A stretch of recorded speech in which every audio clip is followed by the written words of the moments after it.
ሁለተኛ መከላከያና ፖለቲካ ያላቸው የነበራቸው መጋባት ካድሬ ራሱን ስራ ሳይሰራ ልማት ሳያመጣ በኮራፕሽን ህዝብ እያሳቀቀና እየገደለ መከላከያ ጋር ተለጥፎ እንዲጨማለቅ መፍቀድ የለባችሁ። እያደረገ ያለው እንደሱ ነው። ይሰርቃል፣ የራሱን ያከማቻል፣ መጠቀሚያ ያደርጋል። እዚህ ኦሮሞ አማራ ምናምን እያለ አጭበርባሪ። እናንተ ክብራችሁ መጠበቅ አለባችሁ። ወታደር መሆን አለባችሁ። ባያድላችሁ ነው እንጂ የትኛውም ካድሬ እናንተ ሩብ አያክልም። ብዙ ይነግራችኋለሁ፣ አያክልም።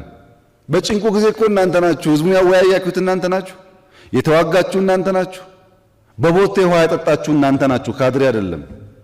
ግን they want to manipulate ጥሎ እየሸሸ በውጊያ ጊዜ በሰላሙ ጊዜ ደግሞ ይገመግማል። ይሄ አንዱ በሽታ ነው። ሶስተኛው ሪፎርሙ ብቻውን አለመመራቱ። ውጊያ አለ፣ ችግር አለ፣ መከራ አለ፣ ብቻውን አልተመራም። የሀብት ውስንነት አለ፣ በጣም ከፍተኛ ሀብት ነው የሚጠይቀው። ጥቅማጥቅም ችግር አለ። ወታደሩ በቂ አይደለም። አሁን እኮ ነው ቤት ይሰጣቸው መሬት ይሰጣቸው ምናምን በህግ ያወጣ ነው እድሜ ራዘም ያለው እንጂ ወታደሩ ሲኖር ጀነራል ነው፣ ሲወጣ ደሃ ነው። የሰራዊት የፖለቲካል ግንባታ በሶስት ካታጎሪ በዓለም ደረጃ ተከፍሎ ሊታይ ይችላል። አንደኛው ዳይቨርጀንት የሚባለው ነው። ዳይቨርጀንት ማለት ዳይቨርጀንስ አፕሮች የሚከተሉ ሀገራት ብዙም ባይሆኑ ፖለቲካና አርሚው ክሊር የሆነ ቦርደር ያለው የስጋት ትንተናው የፕራዮሪቲ አቀማመጡ ለጠላት ያለው ግምትና ዝግጅት የሚወሰነው በአርሚ ብቻ ነው። ቶታሊ ፖለቲካል አመራሩ በፕራዮሪቲ አይገባም። እንደነዚህ አይነት ሀገራት የብሔር ምጥጥን የሚያስፈልገውን ሀገር ሃይማኖት የሚያስፈልገውን ሀገር ማለት ታሳቢ ያደርጉም ፒውር ፕሮፌሽናል ናቸው።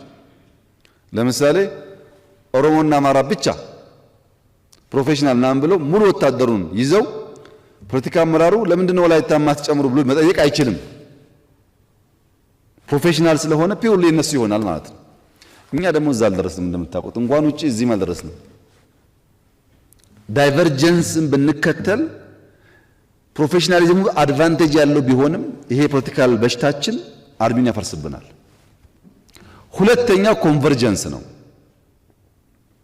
ኮንቨርጀንስ ደግሞ የሲቪል ቁጥጥር የበዛበት አርሚ ሲቪልና አርሚው መለየት የሚያስቸግር በእኛ ሁኔታ አንድ ቋንቋ አንድ ብሔር ስላልሆን የጠላት ዴፊኒሽናችንም ችግር ስላለበት ኮንቨርጀንስ አፕሮች ብንከተል አያዋጣም።